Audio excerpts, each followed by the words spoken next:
बहुत स्वागत है आप सभी का प्राइम डिबेट में। मैं रविंद्र सिंह आपके साथ और आज का मुद्दा है सियासी रण, फिर बदलेंगे समीकरण। दरअसल प्रदेश के दो नवनिर्वाचित सांसद राजकुमार रौत और हनुमान बेनीवाल चर्चा में। दोनों के चुनाव जीतने के बाद सियासी गलियारों में अब अटकलों का बाजार गर्म है। ये अटकलें हैं कि दोनों पाला बदल सकते हैं। इन दोनों के पाला बदलने की अटकलें क्यों हो रही हैं? दरअसल राजकुमार रौत सीएम भजनलाल से मिले थे। हालांकि ये मुलाकात औपचारिक बताई गई है, लेकिन इसके सियासी मायने निकाले जा रहे हैं। मुलाकात के बाद रौत ने कहा वो स्वतंत्र रहेंगे, वहीं इंडिया गठबंधन की बैठक में नहीं बुलाने से हनुमान बेनीवाल नाराज हो गए और जमकर कांग्रेस पर भड़ास निकाली। मामला गर्माता देख कांग्रेस अध्यक्ष खड़गे ने बेनीवाल को फोन कर मनाया है। इधर ज्योति मिर्धा ने कहा है कि बेनीवाल बीजेपी में आना चाहते हैं। ये पूरा मामला क्या है और चर्चा तेज क्यों हो रही है? क्या उपचुनाव में नए समीकरण देखने को एक बार फिर मिल सकते हैं? चर्चा होगी, इसी पर पहले एक रिपोर्ट देखते हैं।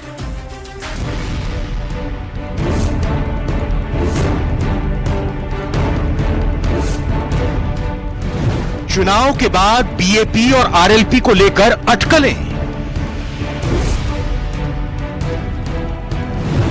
सीएम से मिले बीएपी सांसद राजकुमार रौत, सियासी चर्चा तेज।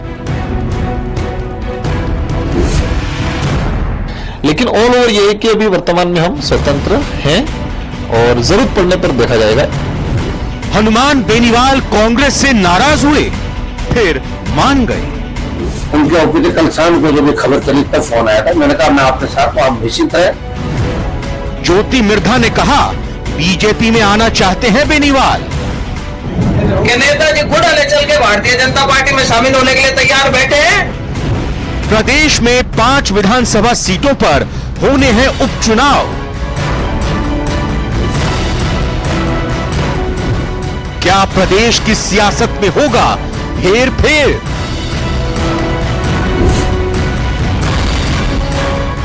सियासी रण, फिर बदलेंगे समीकरण।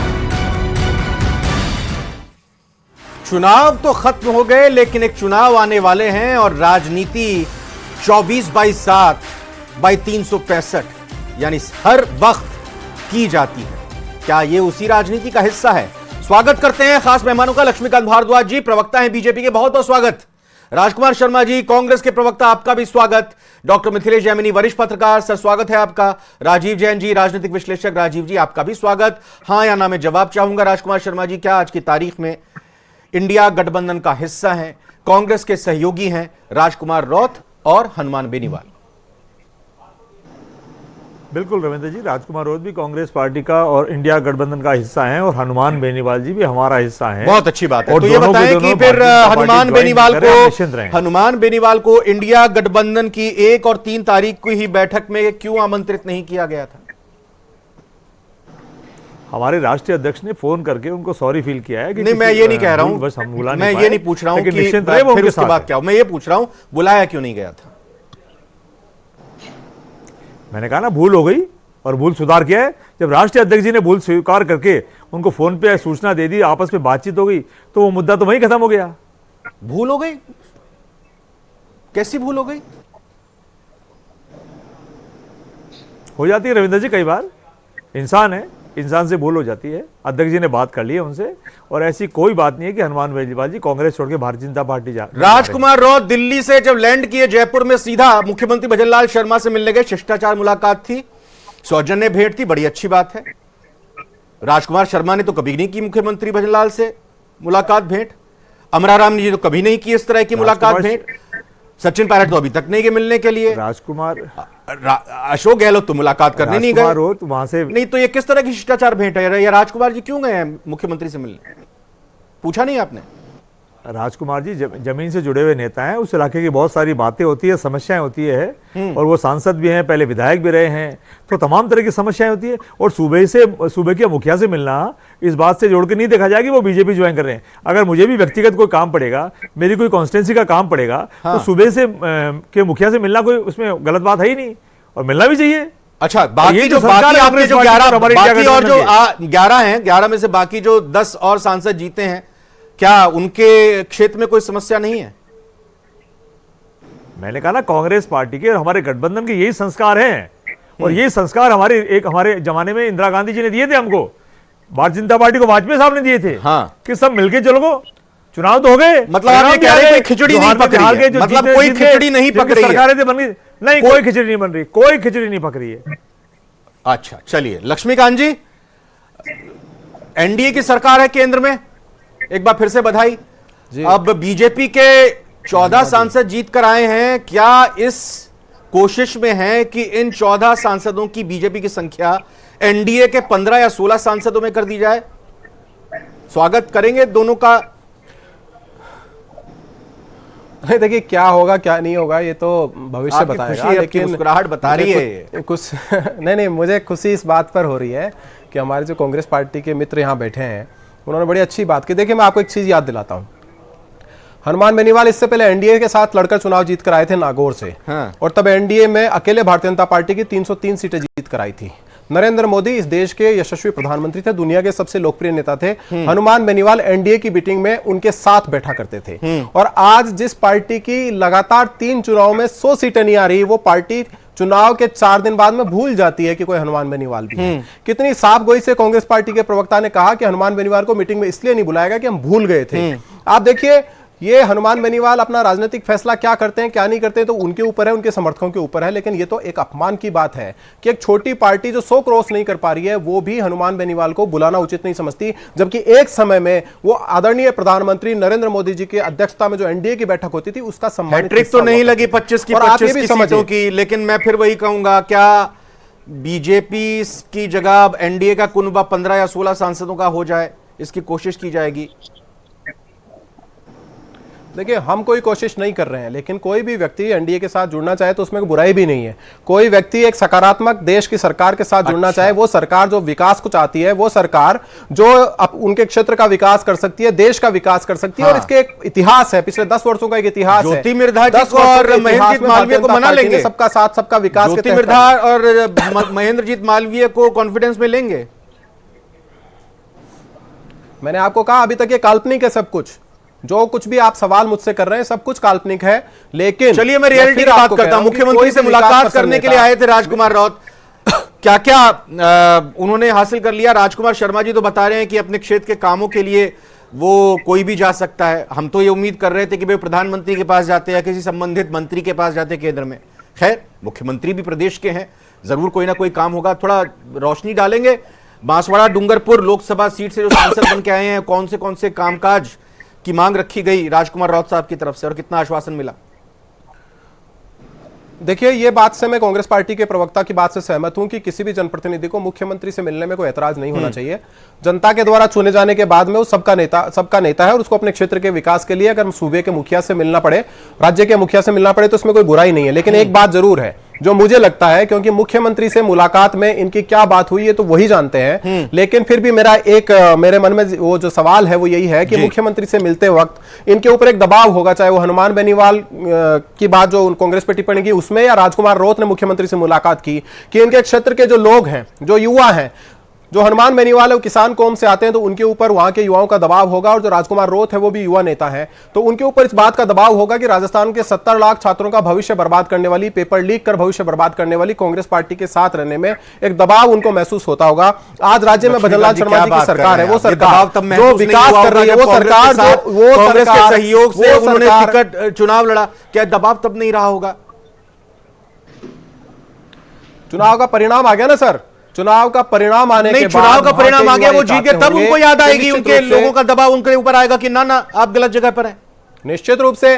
निश्चित रूप से हो सकता है कि उनके युवाओं का ये इस बात की सहमति होगी। पिछली बार भी जब आपको याद होगा हनुमान बेनीवाल एनडीए में आए थे तब उन्होंने बिल्कुल स्पष्ट रूप से कहा था कि क्षेत्र के युवाओं का और उनके समाज का इस बात को लेकर दबाव है कि नरेंद्र मोदी के साथ लगे। और आज आप समझिए बात को कि ये जो बात है ना, ये स्टेब्लिश है कि राजस्थान में अशोक गहलोत जी जो खड्डे में डालकर गए थे राजस्थान को, उसको निकालने का काम भजनलाल शर्मा जी की सरकार कर रही है और बहुत मजबूती के साथ कर रही है। 100 से ज्यादा ऐसे लोग पकड़ लिए गए हैं जो पेपर लीक करके राजस्थान के 70 लाख युवाओं का भविष्य बर्बाद कर रहे थे। ये वो लोग थे जो कांग्रेस के संरक्षण में पनप रहे थे, ये वो लोग थे जो कांग्रेस के नेता और कांग्रेस के सरकार में बैठे हुए मंत्रियों का संरक्षण प्राप्त करके राजस्थान के छात्रों का भविष्य बर्बाद कर रहे थे। अगर आज वो लोग पकड़े जा रहे हैं, आज यमुना का पानी आ रहा है, आज ईआरसीपी का पानी आ रहा है, आज 400 रुपए में सिलेंडर मिल रहा है, आज एसआईटी बन रही है, तो इन सब कारण, ये सारे कारण कुछ तो मिल रहा है, लेकिन 25 सीटें नहीं मिली। ठीक है मिथिलेश जैमिनी साहब, 7 लोग लगे। मिथिलेश जैमिनी साहब, ये बताइए कि क्या जो आगामी 5 सीटों पर उपचुनाव होने हैं, जहां पर मौजूदा लोकसभा चुनाव में सांसद चुनने के आने के बाद वो सीटें खाली हुई हैं, ये उसी को लेकर आप चर्निंग देख रहे हैं, ये हलचल देख रहे हैं, या इसके और दूरगामी आप नतीजे देख रहे हैं या और कारण देख रहे हैं? देखिए, निश्चित रूप से राजकुमार रोत की जो मुलाकात हुई, क्या बात हुई, ये तो वो जाने, लेकिन ये गाना है मौसम की तरह तुम बदल तो नहीं जाओगे। गोविंद सिंह डोटासरा उनको दिल्ली ले जाकर मिला के लाते हैं और जयपुर आते आते वो मुख्यमंत्री भजनलाल के पास चले जाते हैं। और देखिए, गोविंद सिंह डोटासरा जो सचिन पायलट के पिता राजेश पायलट की पुण्यतिथि की में भाग नहीं लेते हैं और अपने एक्स पर लिखते हैं कि मैं 10 दिन की छुट्टी पर जा रहा हूं। और जिस अंदाज में हनुमान बेनीवाल का अपमान किया गया, केसी वेणुगोपाल ने प्रेस कॉन्फ्रेंस में झूठा कहा कि मैंने हनुमान बेनीवाल को फोन किया है। ये एक राजस्थान की जाट राजनीति का एक हिस्सा था, क्योंकि हरीश चौधरी और गोविंद सिंह डोटासरा नहीं चाहते हैं कि कांग्रेस के पास या उनके सहयोगी दल में कोई बड़ा जाट लीडर तैयार हो जाए। और कहीं न कहीं उनके पिता बीजेपी में थे, हनुमान बेनीवाल के, वो खुद बीजेपी से एमएलए रहे और बीजेपी के सहयोग से सांसद रहे। और कहीं न कहीं ज्योति मिर्धा और रिचपाल मिर्धा, क्योंकि रिचपाल मिर्धा बीजेपी से कांग्रेस से बीजेपी में गए हैं, ज्योति मिर्धा भी गई है। और जिस अंदाज में 5-7 दिन बाद वो नागौर पहुंची और जिस तरीके से कहा कि घुड़लिया चल के हनुमान बेनीवाल सीएम के पास पहुंच जाएंगे, लेकिन असली बात यह है कि जो उपचुनाव होने वाले हैं उनको साधना है। अब भजनलाल जी 2 चीजें कर रहे हैं। एक तो गुर्जर पॉलिटिक्स को बैलेंस कर रहे हैं, क्योंकि कल जो भीड़ आई उसको बैलेंस करने के लिए वो कर्नल क्यूडी बैसला की फोटो, जो तस्वीर चित्र है, उसका अनावरण के साथ साथ, प्रतिमा के अनावरण के साथ साथ नदबई में जो जीतू गुर्जर है उनकी प्रतिमा का भी अनावरण कर रहे हैं, क्योंकि गुर्जर कम्युनिटी को साधना भी एक चुनौती है, क्योंकि देवली उनियारा सीट उसी से जीती जाएगी।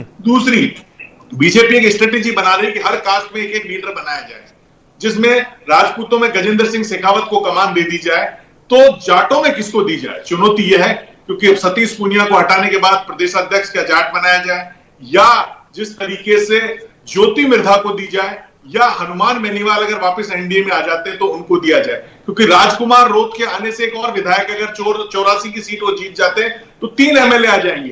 3 एमएलए आ जाते हैं तो राज्यसभा के चुनाव में भी भजनलाल जी को बेनिफिट होगा। अच्छा। तो ये तो तयशुदा कार्यक्रम हो गया कि राजकुमार रोत को अपनी पार्टी खड़ी करनी है और भीड़ प्रदेश बनाने की जो बात कर रहे हैं वो केवल और केवल इंडिया, उन्होंने कहा हम स्वतंत्र हैं, इंडिया की सरकार बनेगी तो विचार करेंगे।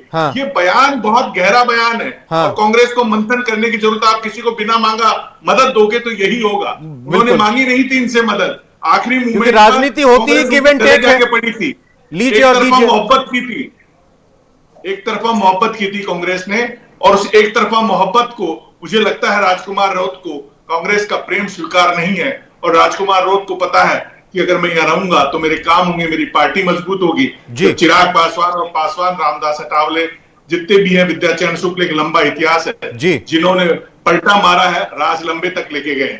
तो मुझे लगता है राजकुमार रोत उस पर चल रहे हैं, लेकिन हनुमान बेनीवाल जो अपनी बात के धनी है, वो अपने समझौता कैसे करते हैं, कैसे अपने किसानों, जवानों, खिमसर और अपनी पार्टी को खड़ा करने के लिए एनडीए के साथ जाते हैं या नहीं जाते हैं, ये सबसे राजीव जैन सर, तो कुल मिलाकर मिथिलेश जी की बात से यही निकल कर आ रहा है कि ये पूरी बिसात जो है आगामी उपचुनाव के नजरिए से बिछाई जा रही है। क्या आपको ये बात पच रही है कि हनुमान बेनीवाल को इंडिया गठबंधन में न्योता देना भूल गए और राजकुमार रोत का हाथ पकड़ के दिल्ली में नेताओं से मिला है?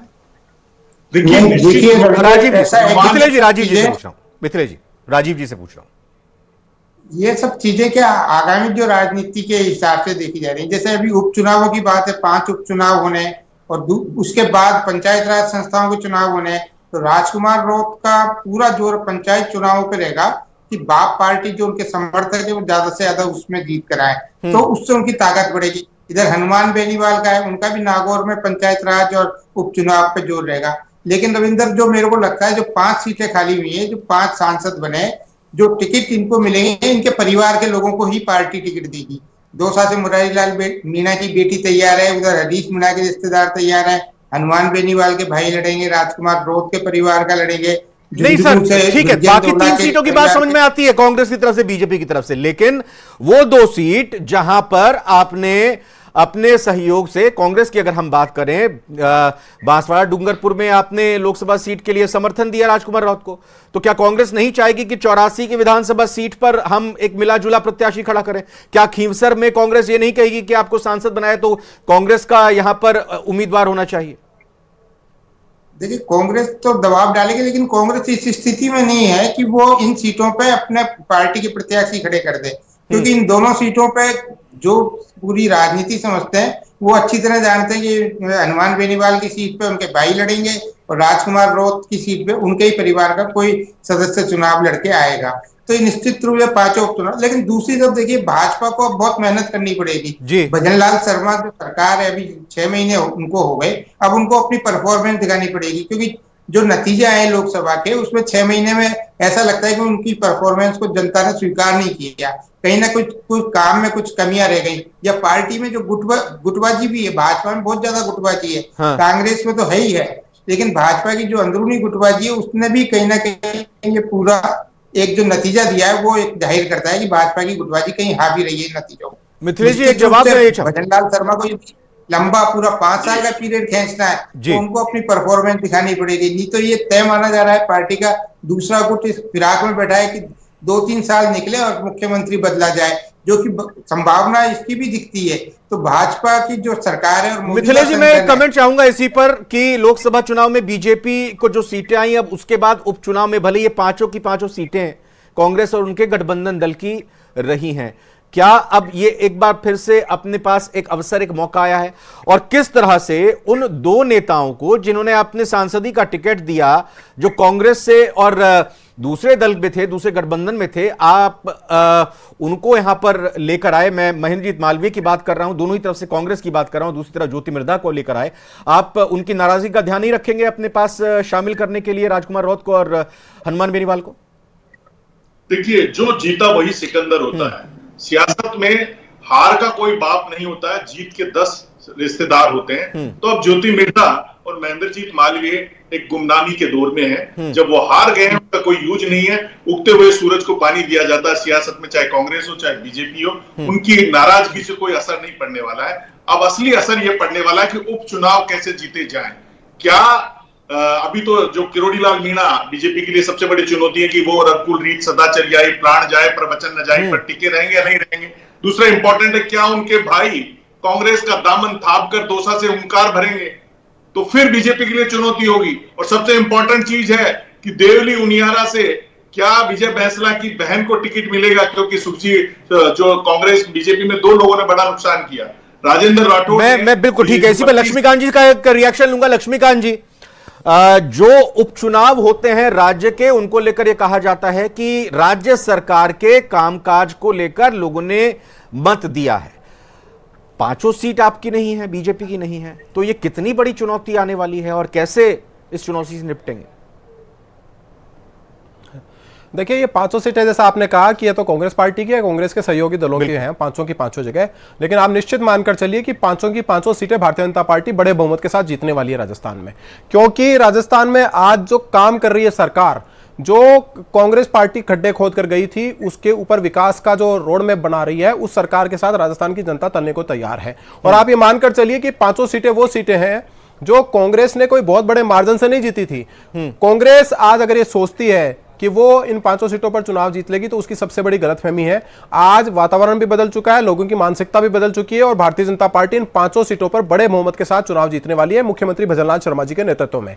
और आप ये भी मान लीजिए कि राजस्थान में जो सरकार काम कर रही है, उस सरकार से चिड़े हुए कांग्रेस पार्टी के लोग, क्योंकि वो भ्रष्टाचारी थे, भ्रष्टाचार के साथ खड़े थे, पेपर लीक करने वालों के साथ खड़े थे, अपराधियों के साथ खड़े थे, उनका भी असली आईना आज जनता देख रही है। ये वही 100 लोग हैं जो पेपर लीक में पकड़े गए थे, ये वही 100 लोग हैं जो कांग्रेस पार्टी के शासन में पेपर लीक कर रहे थे, और कांग्रेस पार्टी के संरक्षण होने की वजह से वो बच रहे थे कि उनके ऊपर हाथ नहीं जा रहा था। बिल्कुल, लोग इंतजार कर रहे हैं। जो विधानसभा जो चुनाव से पहले, लोकसभा चुनाव से पहले कहा गया कि पूर्व मुख्यमंत्री और कांग्रेस के अध्यक्ष को जेल में डाला जाएगा, आप ही की पार्टी के नेताओं ने कहा। लोग इंतजार कर रहे हैं कि कब तक वो बात होती है। एक सवाल और करना चाह रहा था आपसे लक्ष्मीकांत जी, जो 5 उपचुनाव होंगे, तारीख तो अभी तय नहीं हुई है, प्रत्याशियों का जब ऐलान होगा, ये तो वैसे विशेषाधिकार मुख्यमंत्री जी का ही है, तो जो भी उम्मीदवार बीजेपी के होंगे उनमें से एक आधी सीट पर क्या मंत्री बना दिया जाएगा चुनाव लड़ाने से पहले उनको? हाँ, नहीं, देखिए, ये इसका जवाब तो मैं दे नहीं सकता हूं। ये आपने ठीक कहा कि मुख्यमंत्री का विशेषाधिकार है किसको मुख्यमंत्री बनाना और किसको मंत्री नहीं बनाना, लेकिन ये जरूर बात है कि मुख्यमंत्री की अपनी एक लोकप्रियता राजस्थान में बनी है और उसके पीछे एक ठोस कारण है, चाहे वो पेपर लीक के अपराधियों को पकड़ना हो, चाहे ईआरसीपी का पानी लेकर आना हो, चाहे यमुना का पानी लेकर आना हो, राजकुमार शर्मा से लास्ट कमेंट में ले लेता हूं, राजकुमार शर्मा कराना हो, और इसलिए आप राजस्थान में 5 की 5 राजकुमार शर्मा जी बताने की स्थिति में है कि खींवसर वाली सीट आरएलपी के हनुमान बेनीवाल को देंगे और राजकुमार राउत को 84 की सीट देंगे और बाकी 3 पर कांग्रेस लड़ेगी। बिल्कुल रविंद्र जी, आज की तारीख में हनुमान बेनीवाल जी और राजकुमार राउत हमारे गठबंधन का हिस्सा है, तो निश्चित तौर पे आज की अगर बयान की बात करें तो 3 सीटों पे कांग्रेस पार्टी के उम्मीदवार लड़ेंगे और उन दोनों सीटों पे जो हमारा गठबंधन होगा उसका उम्मीदवार उतरेगा। और भारतीय जनता पार्टी को जैसे हमने लोकसभा चुनाव में शिकस्त दी है, ऐसे उपचुनाव में भारतीय जनता पार्टी को शिकस्त देंगे और एक नया इतिहास बनाएंगे। 25 में से 8 जीते, शिकस्त कैसे हुई? आपको गणित नहीं आती कि भाई 400 पार, अरे 400 बड़ी बड़ी बातें। और अभी तो किशोरीलाल जी मीणा को मना ले तो बहुत बड़ी बात होगी, भारतीय जनता पार्टी वसुंधरा जी को मना ले तो बड़ी बात होगी। रविंद्र जी, भारतीय जनता पार्टी में अंदर खाने में भजनलाल जी की सीट के नीचे कुतराई चालू हो गई है। मात्र 6 महीने हुए, 6 महीने के मुख्यमंत्री जी की सीट के नीचे खुदाई चालू कर दी है, चाहे वो वसुंधरा जी हो। बिल्कुल, आप दोनों की इसी नोक-झोंक और इसी तर्क वितर्क के साथ आज टाइम डिबेट की इस बहस में, चर्चा में मैं चारों का बहुत बहुत धन्यवाद करना चाहूंगा। ये तो साफ तौर पर राजकुमार राउत और हनुमान बेनीवाल को ही पता है कि आखिर आगे